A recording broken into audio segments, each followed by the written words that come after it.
2 years after the court ruling, the land looked different. Not because it had changed, but because people finally saw it for what it was. The streets of Serenity Oaks were still there. The houses still stood, but the air felt lighter. The rigid rules were gone. No one got fined for leaving a trash can out too long or planting sunflowers instead of boxwood hedges. In their place was something quieter, stronger, a real neighborhood built not on contracts but on care. Maya didn't live in the subdivision. She never wanted to. But she visited often, usually on weekend mornings, walking the old dirt path that cut through the back of the property. Kids knew her now. They'd wave from bikes or call out, "Miss Maya, want to see my tomato plant?" She always stopped, always smiled, always asked how things were going. The lease agreements had worked better than anyone expected. Most families renewed without hesitation. Rent went toward property taxes, land maintenance, and a small community fund that paid for things like street repairs or a shared tool shed. There were no board meetings with gavels and agendas, just monthly potlucks where people talked through issues over casseroles and sweet tea. It wasn't perfect, but it was honest. What surprised Maya most wasn't the peace, it was the partnership. One spring, a group of residents approached her with an idea. They'd noticed a section of the land near the ridge, about 30 acres, was still untouched. No houses, no roads, just wild grass and old oak trees. What if we turned it into something more? They asked. Not a development. Not a park with rules, but a working space, maybe for farming or education or just quiet gathering. Maya thought about it for a long time. Then she said yes, but with conditions. Whatever happened on that land had to honor its history. And it had to be led by people who understood what it meant to be rooted. That's how the Cedar Ridge Land Trust was born. She didn't run it herself. Instead, she worked with a local cooperative of black farmers, many of whom had been pushed out of agriculture decades ago by unfair lending and land grabs. Together, they cleared a small portion of the field, not with bulldozers, but with hands, hoes, and borrowed tractors. They planted rows of collards, okra, sweet potatoes, and heirloom corn. They built a compost system, installed rain barrels, and taught weekend workshops on soil health and seed saving. School groups came to learn where food really comes from. Elders shared stories of farming in the Jim Crow South. Teenagers earned summer credits by tending the plots, and every harvest, part of the yield went to the local food pantry. Maya stood back and watched it grow, not just the crops, but the connections. She saw a retired teacher teaching kids how to save bean seeds. She saw a young couple who'd almost lost their home now leading a composting demo. She saw her great-aunt's land feeding people again, not with money but with meaning. The story didn't stay local for long. State lawmakers took notice. How could a single oversight, a failure to check a deed, lead to such a massive legal reversal? They launched a review of property verification practices across the county. Within a year, new rules required developers to submit full title searches before any residential permits could be issued. Title companies updated their protocols. Even real estate schools added mandatory modules on historical land ownership and redlining. Maya never asked for any of it. But her quiet stand had sparked a ripple. She was invited to speak at a few events, not as a hero but as a witness. She never wore fancy clothes or used big words. She just told the truth. My family held on to this land when others couldn't. I didn't do anything special. I just refused to let it disappear. Back home, life settled into a new rhythm. She still worked at the library, though now kids sometimes asked, "Are you the landlady?" She'd laugh and say, "I'm just someone who reads a lot and pays attention." The original HOA building, the one with the gazebo and fountain, was repurposed. It became a community center. No more fines, no more rule books, just a place for movie nights, tutoring, and holiday potlucks. The fountain still ran, but now kids tossed pennies in it for fun, not for HOA-approved wishes. One evening, as the sun dipped low, Maya walked out to the stone marker near the old garden. She placed a single sunflower beside it, her great-aunt's favorite. A neighbor saw her and joined her on the bench nearby. They didn't talk much, just sat in the quiet watching fireflies blink over the field. "You ever think about selling?" the neighbor finally asked. Maya shook her head. "This land isn't for sale, it's for keeping," and that was the heart of it. She hadn't fought to get rich. She hadn't sued to punish. She'd stood her ground because some things aren't meant to be owned. They're meant to be stewarded. Passed down, protected. Now the legacy wasn't just hers. It belonged to the farmers tending the soil, the kids learning to plant seeds, the families who chose to stay and build something real. Even the developer's mistake had become part of the story, not as a wound but as a warning. Don't assume silence means surrender. As night fell, Maya walked back toward her car. Behind her, lights flickered on in the houses along Heritage Lane, no longer a developer's branding but a lived-in truth. Laughter floated from an open window.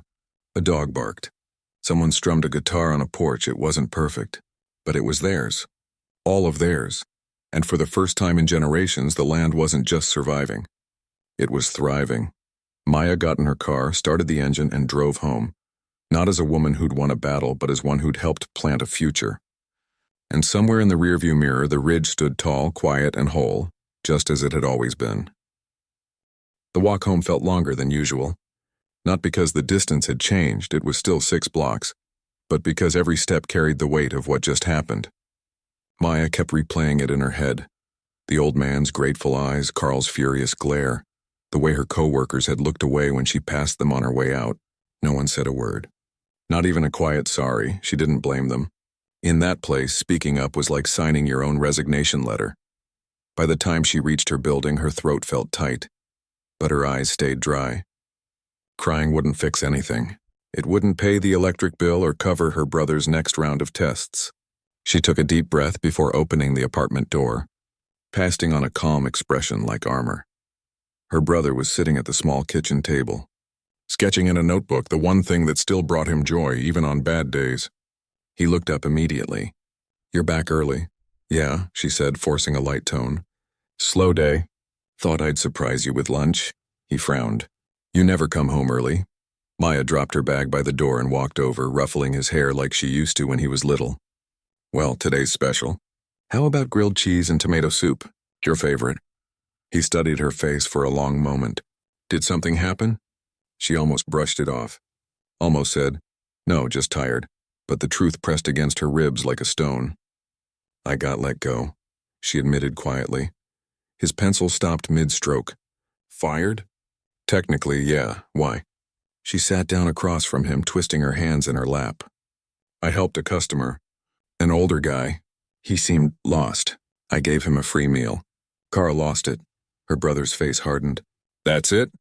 You got fired for being kind?" Maya shrugged, trying to sound casual. "Guess so." He slammed his pencil down. "That's not fair."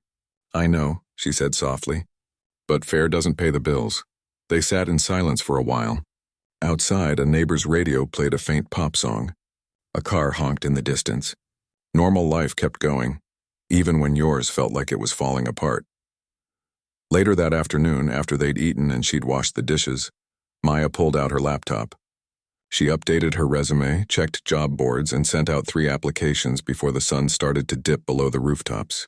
Each one asked for experience she had, but none of them paid what Harbor Grill did, even with the lousy tips. And none of them offered health insurance, which she desperately needed for her brother's care. She stared at the screen, exhaustion creeping in. Her feet still ached. Her mind wouldn't shut off. And underneath it all was a quiet, burning anger.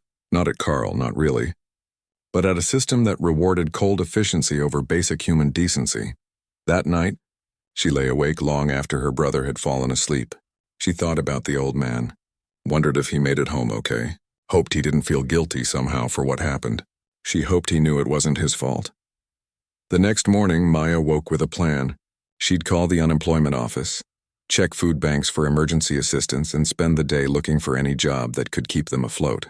She made coffee, left a note for her brother, and was about to head out when her phone buzzed. It was a text from one of the line cooks at Harbor Grill, someone she'd barely spoken to outside of work. "You're not gonna believe this." The old guy came back, in a suit, with 2 other people in suits. Carl's freaking out. Maya stared at the message, confused. "What old guy?" She typed back. "The one you helped yesterday. He just walked in like he owns the place. Literally. Someone said he's the big boss." Her heart skipped. She read the message 3 times, then dropped her phone like it had burned her. No, that couldn't be right. The man had seemed so ordinary, so fragile. Why would someone like that be the owner of a whole restaurant chain? But the more she thought about it, the more it made sense. The way he'd looked around like he was taking mental notes. The quiet way he asked questions. The fact that he hadn't argued when she offered to cover his meal. He hadn't needed to. He could have bought the whole place. A knot formed in her stomach. Was he coming back to apologize? To make things right? Or was this just another twist in a day that refused to make sense? She paced the apartment torn. Part of her wanted to run back to the restaurant to see what was happening. But another part, the smarter, more cautious part, told her to stay away. Whatever was going on, it wasn't her problem anymore. She'd been cast out. Showing up now might look desperate, or worse, like she was trying to cause drama, so she stayed put. She made another pot of coffee. She tried to focus on her job applications, but her mind kept drifting back to that corner booth, to the way the man's hands had trembled, to the quiet thank you he'd whispered like it meant everything. At Harbor Grill, things were anything but quiet. The old man, Robert Langley, founder and CEO of the regional dining group, stood in the center of the dining room, calm but firm, as Carl stammered excuses. Staff hovered near the kitchen, wide-eyed, whispering to each other. The hostess had dropped her phone. The dishwasher stood frozen with a tray of glasses. Robert didn't raise his voice. He didn't need to. I watched how my employees were treated yesterday, he said evenly. I saw fear, not teamwork. I saw speed valued over service. And I saw a young woman fired for doing exactly what we claim to stand for, treating guests with dignity. Carl turned pale. Sir, I didn't know it was you. If I had... That's exactly the problem, Robert interrupted. You treat people differently based on who you think they are. That's not leadership. That's insecurity. He turned to the staff. The person who helped me yesterday, her name is Maya, was let go for showing compassion. That's unacceptable. And it ends today. A murmur rippled through the room. Some people looked relieved. Others nervous. No one defended Carl, not even his usual favorites. Robert then pulled out his phone and made a call. Within minutes, HR arrived. 2 professionals in crisp blazers who spoke quietly but firmly with Carl before escorting him to the back office. He didn't argue. He just looked stunned, like the floor had dropped out from under him. Then Robert asked, Does anyone know how to reach Maya? One of the servers raised a hand. She lives nearby. I can text her, Robert nodded. Please do. Tell her I'd like to speak with her. Today. Back at the apartment, Maya's phone buzzed again. He wants to talk to you. Says it's urgent. Are you coming? She stared at the message, heart pounding. This wasn't just gossip anymore. This was real. She took a deep breath, grabbed her jacket, and walked out the door. This time she didn't feel like an outcast. She felt like something was about to change. Maya didn't run. She didn't rush. But her steps were quicker than usual as she walked back toward the restaurant, her mind racing faster than her feet. What could the owner possibly want with her? An apology? A token gift card? Maybe he felt guilty and wanted to smooth things over before disappearing back into his world of boardrooms and luxury cars. She braced herself for something small, something polite but ultimately meaningless. When she turned the corner and saw the Harbor Grill, her breath caught. There were cars parked out front that definitely didn't belong to regulars, shiny, clean sedans with tinted windows. Through the glass doors, she saw people in suits standing near the host stand, talking quietly. And there, near the same corner booth where she'd served the old man just yesterday, stood the man himself, still in that same brown coat, though now paired with polished shoes and a crisp white shirt. He looked different, not because he'd changed, but because now she knew who he really was. One of the servers spotted her and waved her inside. She hesitated for just a second, then pushed the door open. The chatter in the dining room stopped. Every eye turned to her, not with pity this time, but with something closer to awe. She kept her shoulders back and walked in like she belonged, even though everything in her screamed that she didn't. The man, Robert, stood up as soon as he saw her. He didn't smile right away. He just looked at her. Really looked, like he was seeing more than just a former waitress in a worn jacket. You came, he said, his voice softer than she remembered. I got your message, she replied, keeping her tone even. He nodded, then gestured to the booth. Would you sit with me for a moment? She did. across from him, just like yesterday, but this time the air felt charged, like before a storm breaks. "I owe you an apology," he began. "Not just for what happened, but for putting you in that position at all." Maya blinked. "You didn't do anything. You were just a customer." "I was more than that," he said gently. "And I knew the risk when I walked in. But I needed to see how things really were. Not from reports or inspections, but from the ground. And what I saw broke my heart." He paused, then leaned forward slightly. "I have Parkinson's, early stage. Some days are harder than others. Yesterday was one of those days. I was tired, confused, embarrassed that I couldn't read the menu clearly or hold my spoon steady. Most people didn't notice. Or if they did, they looked away." Maya's chest tightened. "I didn't think anything of it. Everyone has rough days." "That's exactly why I'm here," he said. "Because you treated me like a person. Not a problem, not a slow table, not a waste of time. You saw someone who needed a little kindness and you gave it without expecting anything back.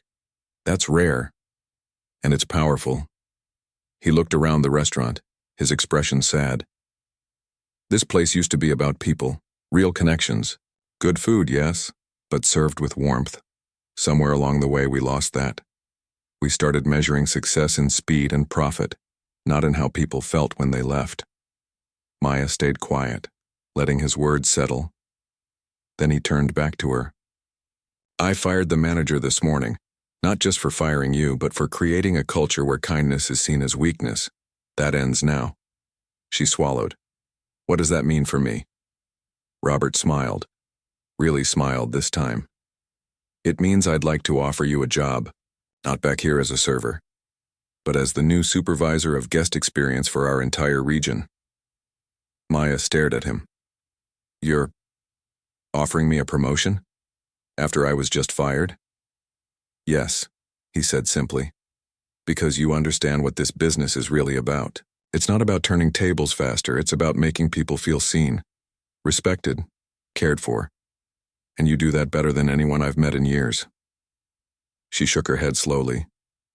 "I don't have management experience. I've never led a team. I just served coffee and remembered how people like their eggs. And that's exactly why you're the right person," he said. "Leadership isn't about titles. It's about heart. And you've got more of it than most executives I know." He pulled a folder from his briefcase and slid it across the table. Inside were details: salary, benefits, responsibilities. The number on the offer letter made her dizzy. It was more than double what she'd been making, enough to cover her brother's treatments, enough to maybe finally breathe. "But why me?" she asked, voice barely above a whisper. "There must be dozens of qualified people." "Maybe," he said. "But how many of them would have given up their tip to help a stranger? How many would have stayed calm when publicly humiliated? How many would have gone home and still worried about whether that stranger got home safely?" She looked down at her hands. They were still rough from dishwater and scrubbing tables. They didn't look like supervisor hands. "I'd be nervous," she admitted. "Good," he said. "That means you care. I don't want someone who's cocky. I want someone who's thoughtful, someone who listens." He gave her a moment, then added, "You don't have to decide right now, but I hope you'll say yes. Not just for yourself, but for every employee who's been treated like a number, and every guest who's left feeling invisible." Outside, a seagull cried. Inside, the kitchen stayed silent. Everyone was watching, waiting. Maya thought about her brother's face when she told him she'd been fired, the way his hope had dimmed. She thought about the regulars who'd become like family. She thought about all the time she'd swallowed her pride to keep a job that barely respected her. And then she thought about what it might feel like to build something better. She looked up at Robert. "If I take this, I'd want to bring back some of the people Carl pushed out. The ones who actually care." He nodded. "That's not just allowed, it's expected." A small, real smile finally touched her lips. "Then, I accept." Relief washed over his face. "Thank you." He stood, and so did she. As they shook hands, the staff broke into quiet applause, not loud or showy but genuine. One server wiped her eyes. Another gave Maya a thumbs up. Later, as Robert prepared to leave, he turned back. "One more thing," he said. "Tomorrow I'd like you to come in, not as a former employee, but as part of leadership. We'll start rebuilding this place together." She nodded. "I'll be here." After he left, Maya stood in the middle of the dining room, the same floor she'd scrubbed, the same booth she'd wiped down 100 times. But everything felt different now. Not because the place had changed, but because she had. She wasn't just surviving anymore. She was being trusted to lead. And for the first time in a long time, she let herself believe that maybe, just maybe, things could get better. Not just for her, but for everyone who walked through those doors, tired, lost, or just needing someone to see them. The next morning, Maya stood outside the Harbor Grill a full 20 minutes before opening. She wasn't early out of habit this time. She was early because she didn't know what to expect. Yesterday she'd been handed a title, a folder full of responsibilities, and a promise. But promises didn't always stick. She'd learned that the hard way. She wore the same black slacks and white blouse from her server days, but this time she'd ironed them. Her hair was pulled back neatly, her posture straighter. Not because she was trying to look like someone else, but because she finally felt like she could be herself and still belong. When she walked in, the staff froze for a split second. Then slowly they started greeting her, not with, "Hey, you're back," but with, "Good morning, Maya," respectful, warm, real. Robert was already there, sitting at a corner table with two people Maya didn't recognize. HR reps, she guessed. They stood when she entered. "Glad you're here," Robert said. "We've got a lot to do."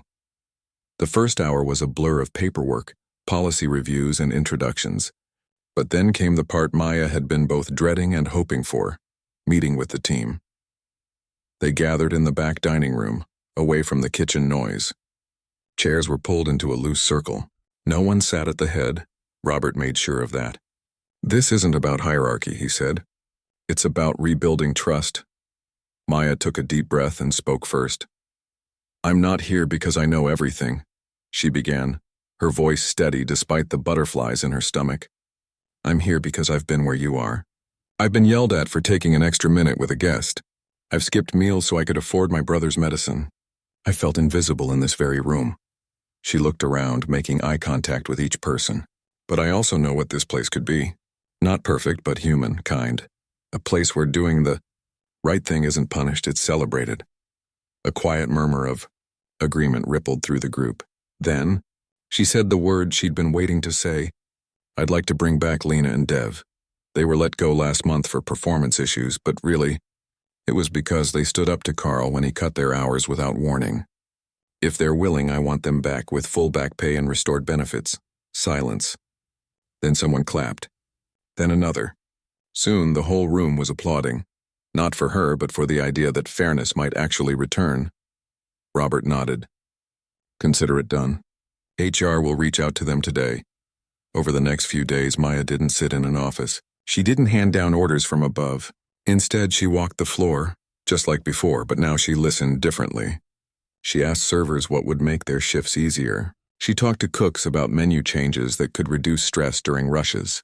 She even spent an afternoon with the dishwasher, learning how broken equipment slowed everything down. She noticed things she hadn't before, not because she was blind, but because survival had narrowed her focus. Now with space to breathe, she saw the whole picture. One afternoon, she found Lena back at her old station, refilling ketchup bottles with a small, disbelieving smile. "I thought I'd never see this place again," Lena said quietly. "Neither did I," Maya admitted. "But maybe we can make it worth staying for." They started small. No more efficiency scores based on how fast tables turned. Instead, they introduced a simple question on receipts. "Did someone here make you feel welcome?"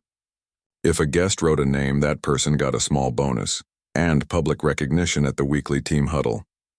At first, people were skeptical. "They'll just write fake names," someone muttered, but the notes started coming in. "The woman with the blue pen remembered my daughter's allergy." "Thank you." My dad's hands shake. The server brought him a weighted spoon without being asked. "That meant everything. You treated my mom like family. She hasn't smiled like that in months." Maya read every single one aloud at meetings, not to brag, but to remind everyone that their work mattered in ways numbers could never capture. She also made one rule non-negotiable. No one gets yelled at in front of guests. Ever.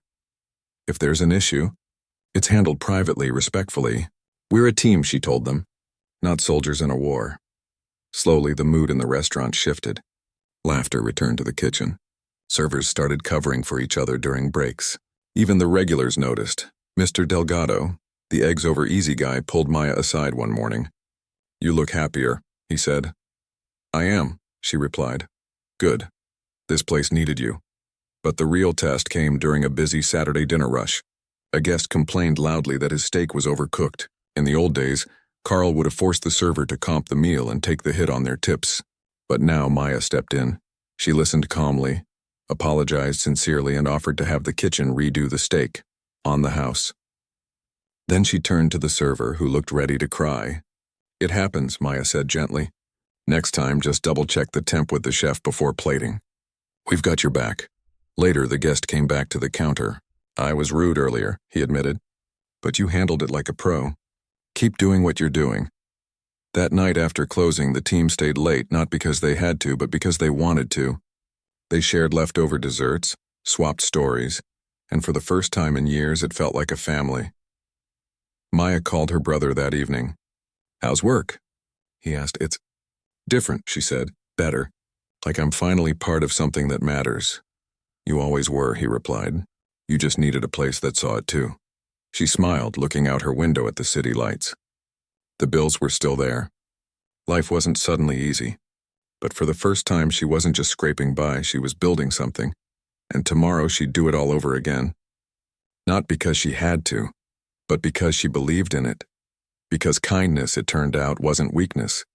It was the strongest foundation you could build on. 3 months had passed since Maya first walked into the Harbor Grill as a supervisor.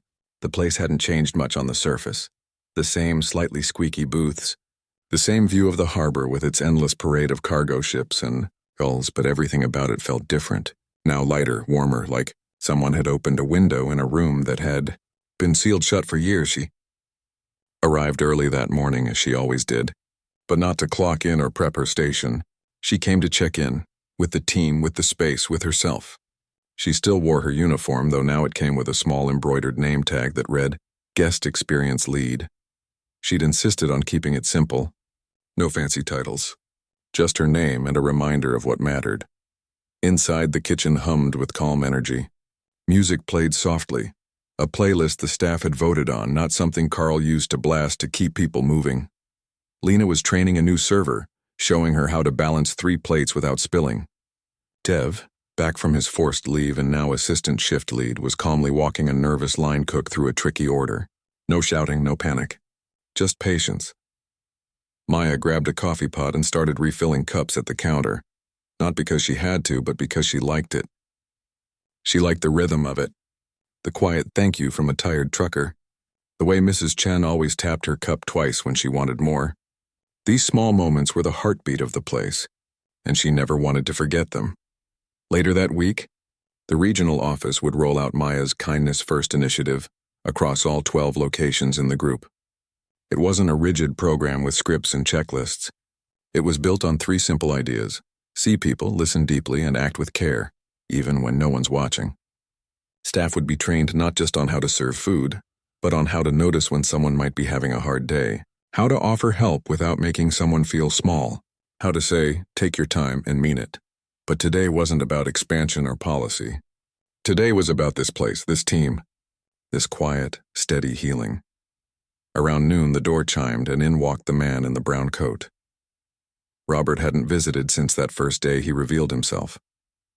He'd sent notes, checked in by phone, but left the rebuilding to Maya.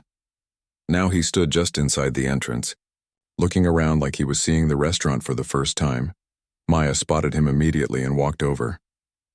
"You came back." "I couldn't stay away," he said, his eyes crinkling at the corners. "I heard things are different." "Better," she said simply. He nodded toward a booth where an elderly couple was sharing a slice of pie, laughing. "It feels different." They sat together, not in the corner this time, but right in the middle of the dining room, where anyone could see them, talk to them, be part of the moment. "I got the customer satisfaction reports this morning," Robert said quietly. Harbor Grill is now the highest-rated location in the region. Not just for food, for how people feel when they leave. Maya looked around.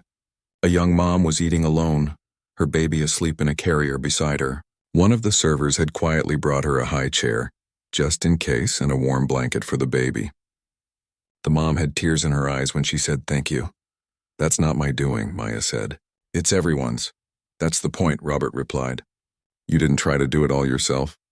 You trusted them, you gave them space to care, and that's what changed everything. They sat in comfortable silence for a while, watching the restaurant breathe.